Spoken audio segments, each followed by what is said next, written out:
Hey everyone, it's George from Blockchain DXP and today is the 3rd of October 2022. Now we are in the last quarter of 2022 and I was hoping that the global crypto market is much better. The global crypto market is down and it is currently hovering around the $933 billion mark. Now what is really surprising is the volume of stable coins. Now this is worrisome. The volume of stable coins is down to $35.12 billion. Not only that, guys, stablecoin accounts for 95.06% of the total crypto market 24-hour volume. And what I've been saying since the past 6 months or so is that this is really worrisome when you talk about stablecoins.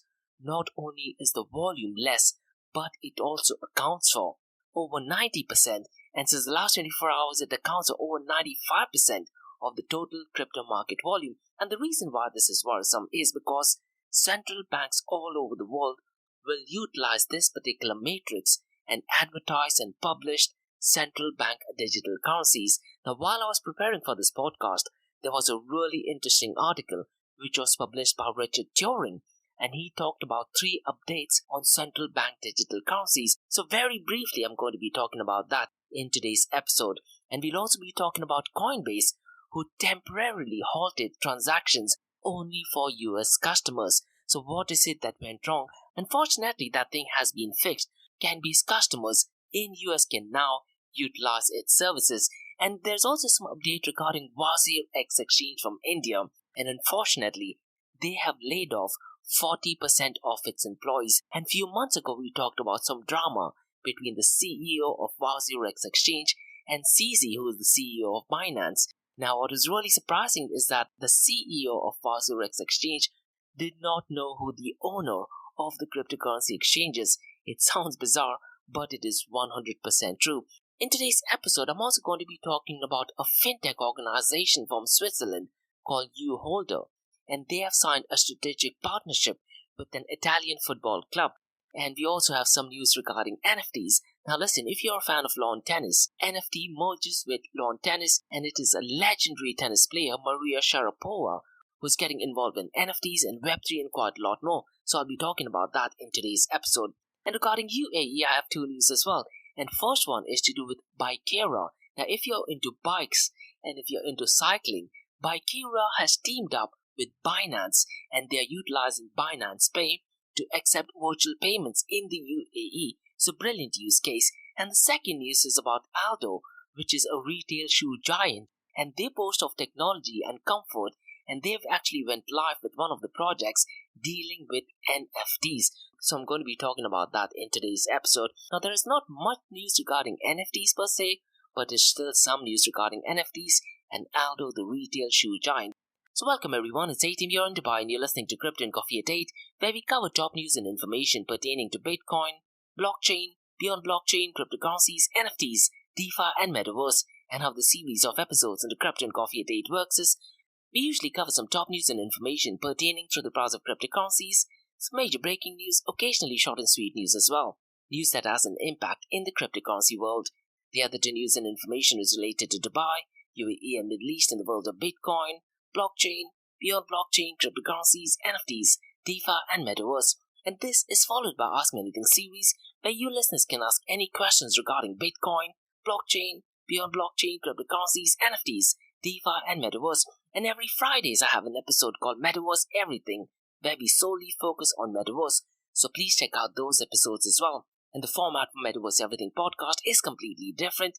And what I tend to do is I also tend to publish a daily and weekly report via my LinkedIn profile. My LinkedIn profile is in the show notes below. Now before we kickstart today's episode, we have an important message, so check this out. Firstly guys, Startup OI is global one-tech platform for tech. It offers global high-paying tech jobs with flexibility in working time and location, global free tech events, and tech networks to connect with global like-minded engineers. A brilliant platform to listen to the tech experts in Metaverse and to grab their insights. Now listen, all you have to do is download the app Startup OI. If you're using an Android version, go to Google Store and App Store for iOS devices. Alternatively, you can also click on the show notes below to download Startup OI. Next, guys, listen, if you're into fitness, if you're into adventure, if you want to do something wild but still want to keep your health in check, there is a new podcast in town, a podcast focusing on obstacle course race in the Middle East. The podcast is called Rise in the Obstacle Course Race, and Rise in the Obstacle Course Race podcast is a peer-to-peer community-driven podcast where they talk all about obstacle course race in the Middle East, from Sandstorm to Spartan Race, from Tough Mudder to Desert Warrior Challenge, and also the Government Gov Games, and quite a lot more. The podcast has interviews with athletes locally and internationally to get inside scoop on how athletes prepare for obstacle course race. In the podcast, they also talk about interesting stories on why they are motivated to do obstacle course race. And that's not all. They also plan to release 7 NFTs, and these NFTs are no ordinary. These NFTs will represent every emirate in the UAE. And listen guys, these NFTs are going to be absolutely massive. So do one thing, go to Spotify, go to iTunes, go to any leading podcasting platform and search for Rise in the Obstacle Course Race podcast. Next, WazirX Events have organized the first ever blockchain summit in the history of the World Expo on 10th to 11th of October 2021 at Dubai Expo 2022. Now they are planning to organize a 2 days blockchain summit in 2022 on the 14th and 15th of October at Grand Hyatt Dubai UAE. And Blockchain Dubai Summit is one of the most innovative and interactive summits in the Middle East. Industry leaders from the world of blockchain, digital assets will gather to discuss advantages of blockchain, crypto, DeFi, NFT, and Metaverse, a brilliant event to network with leading personalities in the space. There are a couple of packages and opportunities for sponsorship, so click on the link below to know everything about WazirX Events, and the website is wazirxgroups.ae, or also drop me an email to info@blockchaindxb.com. And finally guys, not your keys, not your crypto. If you have dabbled with cryptocurrencies and now are seriously getting to protect your cryptocurrencies, there is no better way to protect it by using a hardware wallet. And this is where Ledger Wallet kicks in. And Ledger Wallets are hardware cryptocurrency wallets made by Ledger, a company headquartered in Paris, France. And Ledger's hardware wallets are multi-currency wallets that are used to store private keys for cryptocurrencies offline. And Ledger offers 2 hardware wallets, the Ledger Nano and Ledger Nano X wallets. They are world-class experts with extensive crypto security backgrounds. They continuously look for vulnerabilities in Ledger products in a constant effort to improve the level of security. Now, in today's world, securing these digital assets is a critical challenge, and this is where Ledger kicks in. So click the link below to buy your hardware wallet and support this podcast. It is a brilliant way to support this podcast. So what are you waiting for? The link is in the show notes below. Now, since you've taken care of that, let's look at the price of cryptocurrencies. The global crypto market is down to $933.92 billion. Now, I was hoping that October does give a positive start, because historically October has been bullish for Bitcoin, cryptocurrencies, and NFTs in general. But since the last 24 hours, the global crypto market is down by 0.13%. The total crypto market volume over the last 24 hours is ridiculously low, and it is down to $37.69 billion. Now, to be honest guys, the 24-hour trading volume of $37.69 billion might just be the lowest I have ever seen, maybe going back to 2016 or 15. So I really need to check what is going on. Now, since the last 24 hours, it is down by 9.60%.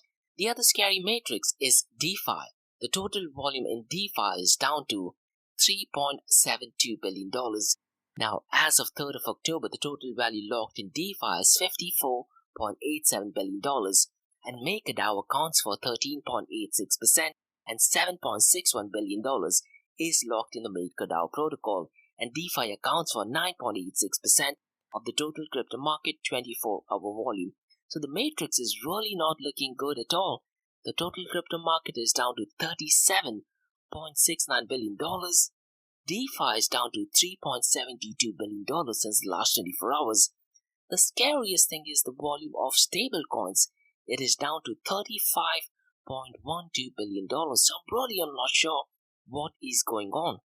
Out of the $35.12 billion, Tether USDT accounts for $27.28 billion, whereas USDC accounts for $2.83 billion, and Binance USD accounts for $4.55 billion.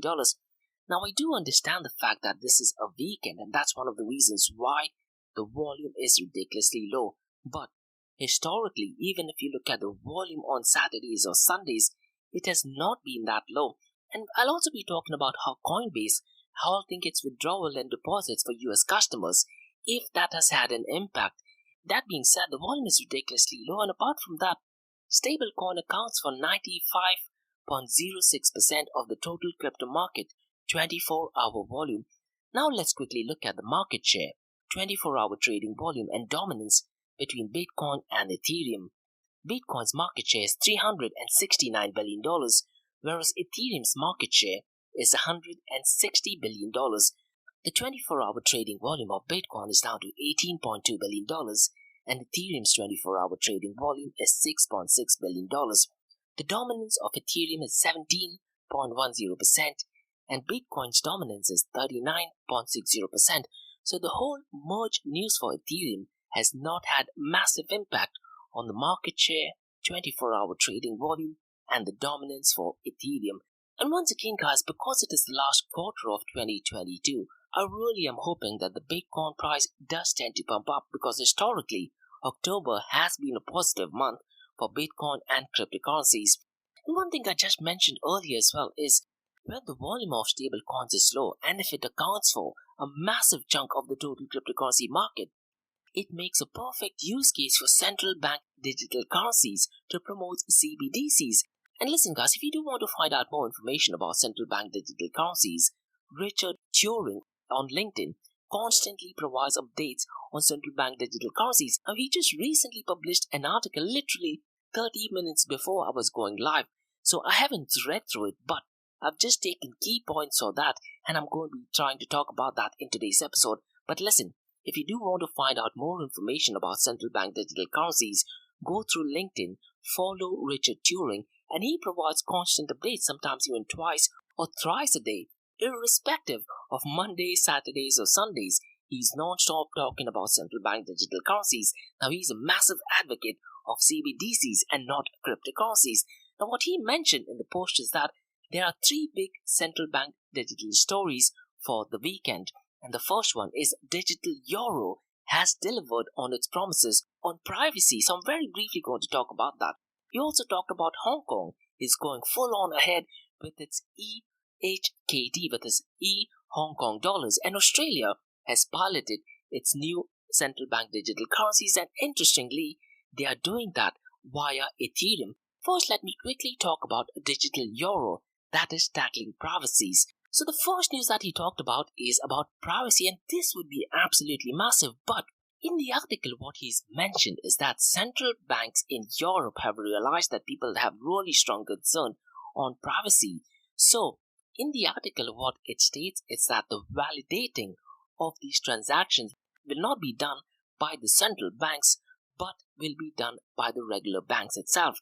So how it's going to work is the central banks will be issuing the central bank digital currencies, but the validating aspect will not be done by the central bank, because that gives them access to each and every information. Instead, the validating part will be done by the banks. So think of it that the banks will play the role of miners, and the central bank will be the one who will be issuing these coins. A really interesting concept. Now, what I'm going to be doing is later on in the month, I do have a session talking about central bank digital currencies, so I'm definitely going to be explaining this in detail. So if you do want to find out when that event is, go to eventbrite.com. But to be honest, I haven't added this topic, and this is a really, really interesting topic. What I do think is central bank digital currencies do have access to a lot of information. But with this news, it would mean that central bank digital currencies will not be spying on your information. So definitely brilliant and positive news at a macro level. The second news is about Hong Kong. Now, Hong Kong is planning to be the world's leading central bank digital currency exchange. And MCBDCs, that is multiple central bank digital currencies, the world's first CBD exchange platform, is currently live now in Hong Kong. And this week, Bank of International Settlement announced that MCBDC has transferred $22 million in cross-border value. Now, this might look like a ridiculously small volume, but this is the trial period. I wouldn't be surprised if this numbers goes 10x or maybe 50x much more in the next coming months or in the next coming years. And finally, regarding Australia, the Reserve Bank of Australia has published a CBDC pilot white paper for its EAUD, that is Australian dollar. And interestingly, the pilot will run on the Ethereum blockchain, which has already led some to claim that the Reserve Bank of Australia is going to build its central bank digital currencies on blockchain. So it's going to be really interesting how central bank digital currencies will work in an open blockchain. And last week I also talked about the central bank in Norway. What they have done is they are planning to do something similar, and they are doing a trial work on the Ethereum blockchain, and they've also made the code completely open source. Now listen guys, if central bank digital currencies do make the code completely open source, and if they implement zero knowledge proof, and if the validators are done by banks, in that case the privacy is in place, and more importantly, central bank digital currencies do bank the unbanked. Now, is it something that Satoshi Nakamoto, when he wrote his white paper, intended? We'll just have to wait and see how this thing materializes. But on the second line of Satoshi Nakamoto's Bitcoin white paper, he did actually say the main benefits are lost if a trusted third party is required to prevent double spending. And that's where the question about privacy, the role of miners kicks in. And what has happened right now is that Coinbase had temporarily halted transactions for its US customers. So apparently they did have some kind of a problem, and because of that they had temporarily halted it. Now I do believe that the halt was roughly for around 4 to 6 hours. That has been fixed. So if you are a Coinbase user, at the moment that news has been fixed. And CoinGecko did provide an article that talked that during those 4 hours, or during the last 24 hours, Coinbase had seen nearly $569 million worth of trading volume on its exchange. Now, could this have had an impact of low volumes in the global crypto market and stablecoins? I'm not sure, because there are other cryptocurrency exchanges, and we are not only talking about the United States of America, but we're talking about the other parts of the world as well. Now, let's talk about some not so positive news, and this is to do with WazirX exchange.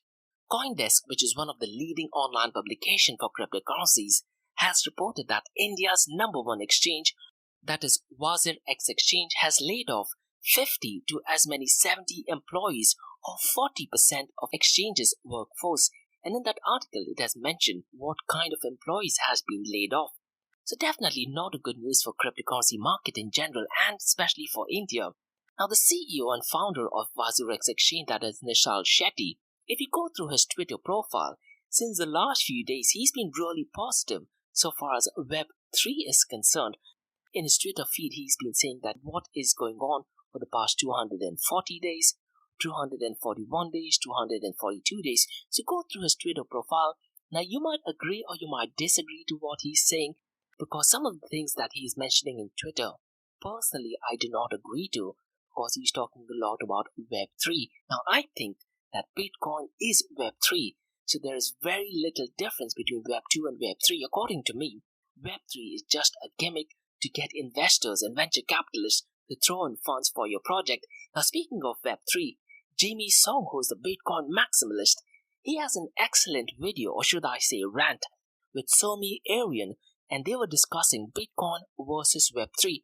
Now I must say that the host Somi Arian, she did an absolutely excellent and beautiful job in asking Jimmy Song the right question. She was extremely calm, and during the interview she kept on saying that, very few people have acquired Bitcoin. Because of that, Bitcoin is in centralized entities and very few people own Bitcoin. Now surprisingly, Jimmy Song for the very first time tried to get irate, and he wasn't giving the right answer. Other than that, Jimmy Song was absolutely brilliant in the video as well, and he was explaining what we need to focus on is only Bitcoin. And I do agree to what Jimmy Song is saying. Now historically, he's been saying a lot of good things regarding Bitcoin. He has a couple of really good informational videos with Peter McCormack going back to 2017, 2018 and 19. I believe he has 4 or 5 videos with Peter McCormack from What Bitcoin Did.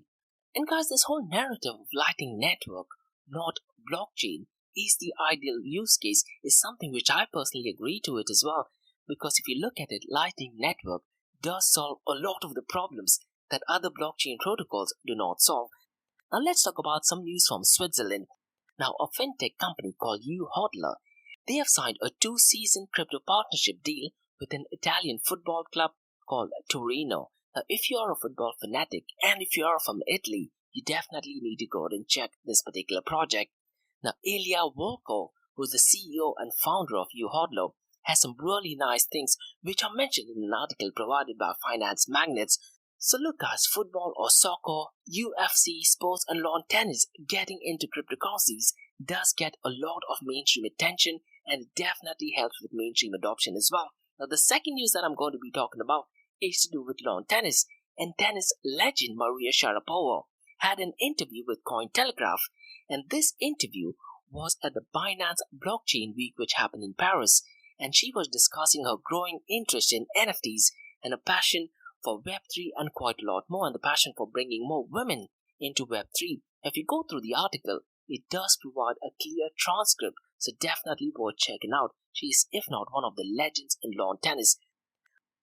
Now guys, let's look at two news from UAE, that is Bikeera, and they have teamed up with Binance Pay to accept virtual payments in the UAE. So what is Bikeera? Bikeera is an organization that offers biking, e-bikes and e-scooters, and they are located in Al Quoz, which is an industrial area in Dubai. So it's spelled as Bikeera, which is B for bike, I for India, K for kite, E for elephant, R for Roger, A for alpha.com. And they tend to have a lot of community events. And listen, if you are in Dubai or in UAE, and if you are into bikes or if you're into fitness, you definitely need to go and check it out. They have several community rides, and every Mondays they have e-bike ride, and Wednesdays and Saturdays they have a road bike ride as well. And on 14th of November, they have a massive community event that focuses on the future of sustained mobility. So the news is that they have partnered with Binance, and by using Binance Pay, they're going to let customers pay with virtual cryptocurrencies. And Binance Pay is a contactless, borderless and secure cryptocurrency payment technology developed or designed by Binance, so you can shop with crypto or send crypto to friends and family worldwide. Now I did go through Binance Pay website, and the hashtag that they use is crypto lifestyle. Now listen guys, if you are one of the users of Binance Pay, let me know your experience. Mention them in the comments below. Now on the website it says that Binance currently supports more than 50 cryptocurrencies. Now in UAE, I'm not clear as to how many cryptocurrencies do they support. Do they support all cryptocurrencies, or do they only support Bitcoin, Ethereum and Binance? So the news is that Bikeera has teamed up with Binance Pay to accept virtual payments in the UAE, and payments can be made for the purchase of bicycles, scooters, electric mobility, vehicles, goods and services on the website Orange Store in Dubai. Now I did go through the website, and when you click on the card and when you click on the checkout button, it does give you an option to pay via Binance. Absolutely easier user experience. Now the alliance makes Bikeera one of the first companies in the UAE to accept virtual asset payments through Binance Pay, and the first cycling mobility company to offer the customers the choice of paying in cryptocurrencies. So the settlements will be facilitated by Binance, and the crypto-to-crypto gateway will support various crypto assets such as BNB, Bitcoin and Ethereum. So definitely a great move to accept cryptocurrencies as part of the payment. And the CEO of Bikeera, that is Anthony Bikeera, said Bikeera aims to provide sustainable mobility alternatives that promote a healthy lifestyle and a better planet. By partnering up with Binance, we are giving more flexibility to customers in terms of payment methods. We are proud to have been selected as one of the first companies in this program, and would like to congratulate Binance on the recent announcement about receiving the MVP license from Dubai's Virtual Asset Regulatory Authority, or VARA. This most recent license is an acknowledgement of the compliance and safety processes behind the Binance ecosystem. So definitely a great news for fitness freaks, definitely great news for Dubai and cryptocurrency as well. Now guys, let's talk about the second news, and this is just a very short and sweet news, and this is about Aldo, shoe retail giant, and they boast the technology and comfort with a live NFT. So very briefly going to talk about this. I won't go into detail. And Aldo boasts technology and comfort with a live NFT. Now if you are in Dubai, if you're going to any Aldo shows, you will see something to do with pink colors, and I'm going to talk about what that is. So the global footwear and accessories label Aldo maintained its momentum with a glamorous event celebrating the launch of the Pillow Walk collection on the 20th of September, and the event was held at Dubai's newest venue called as the Birdcage, and Birdcage is located in Pullman Hotel, which is at Business Bay. Now, if you do want to find out more information on Instagram, the Instagram handle for Birdcage is Birdcage Dubai. The event unveiled a collection of UAE's popular fashion personalities and influencers. It included a unique live NFT activation in partnership with renowned celebrity artist and photographer Walid Shah, which provided its guests the opportunity to have their photos taken and digitally printed for immediate sale. If you go to any of the Aldo stores in UAE, I'm not sure if this is all over the world, but they have a couple of photographs with pillow walks, and these pillows are really tiny and they are pink in color. It's a really, really catchy and really interesting concept.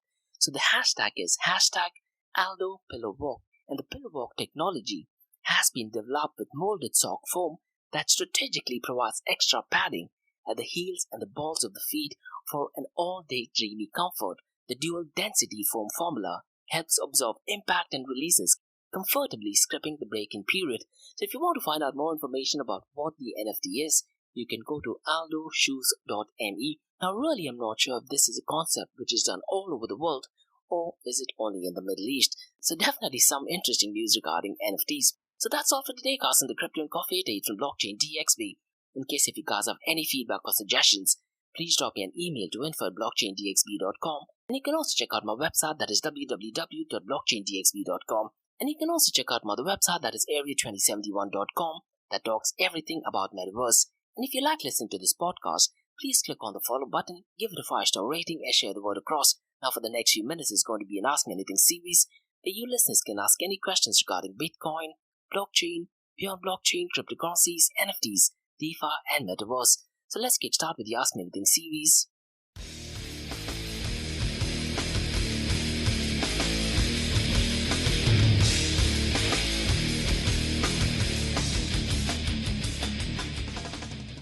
Hey everyone, it's George from Blockchain DXB. You're listening to the Ask Me Anything series, where you listeners can ask any questions regarding Bitcoin, blockchain, beyond blockchain, cryptocurrencies, NFTs, DeFi, and Metaverse. And remember, Monday to Thursdays, 8 a.m. to 8:30 a.m., we have Crypto and Coffee a Date, where we cover top news and information pertaining to Bitcoin, blockchain, beyond blockchain, cryptocurrencies, NFTs, DeFi, and Metaverse.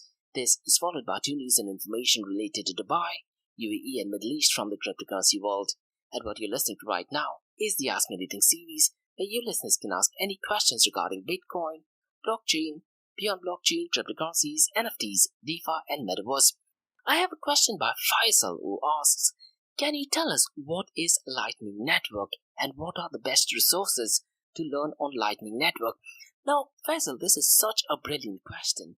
Now, I'll try to explain at a very, very basic level what Lightning Network is.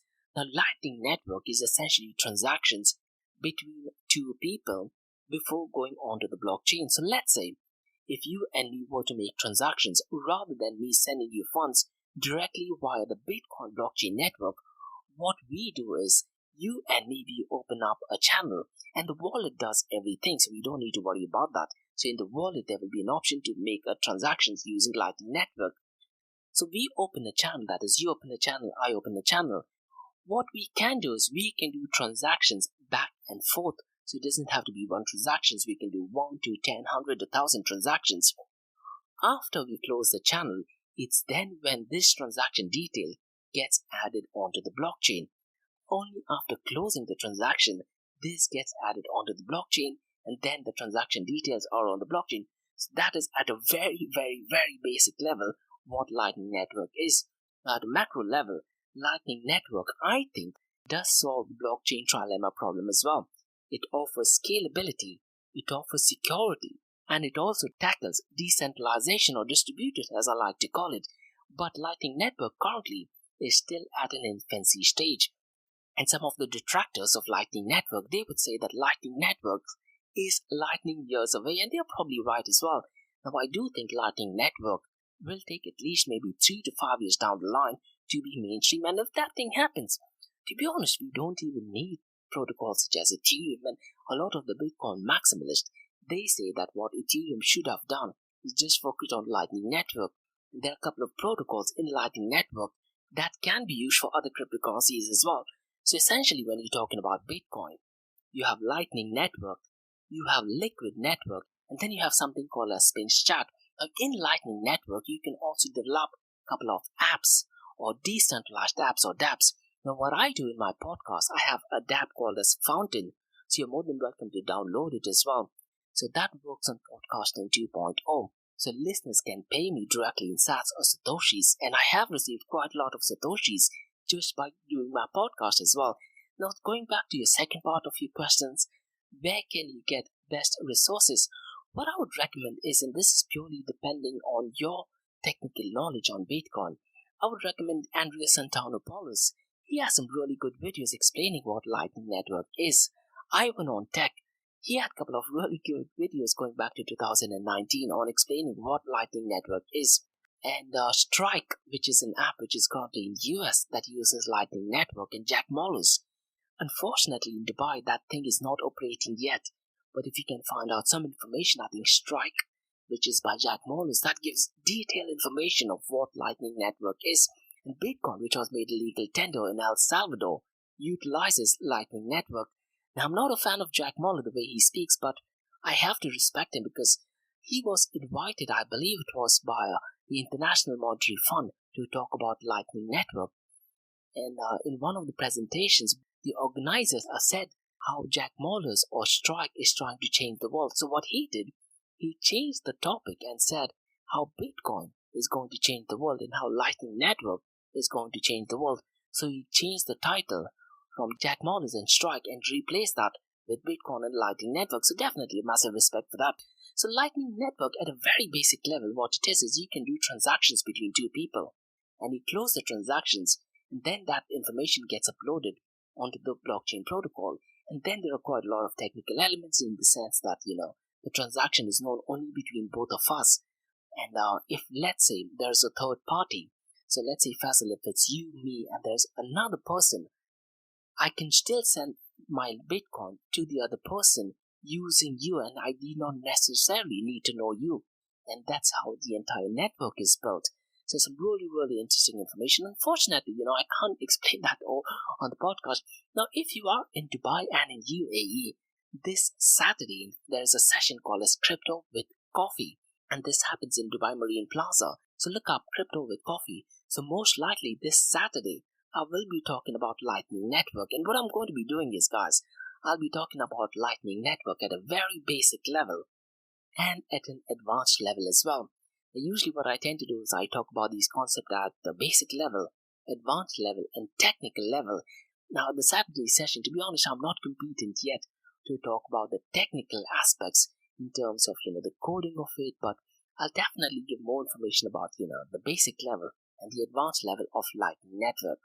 So if you're free in Dubai, you're more than welcome to join. The events are completely free of cost. Every Saturdays, they have an event at Dubai Marine Plaza. Look up Crypto with Coffee. And starts from 5 p.m. to 7 p.m. So you're more than welcome to join as well.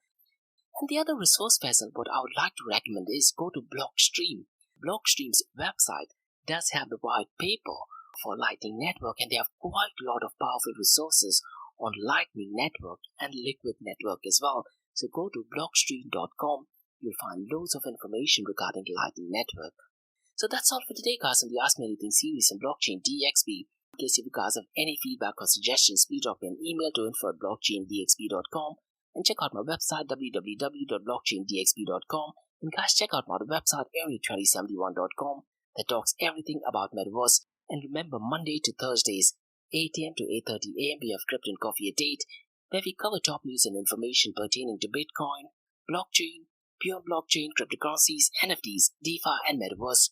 And how the series of episodes on the Crypto and Coffee at 8 works is, we usually cover some top news and information pertaining to the price of cryptocurrencies, some major breaking news, occasionally short and sweet news as well, news that has an impact in the cryptocurrency world.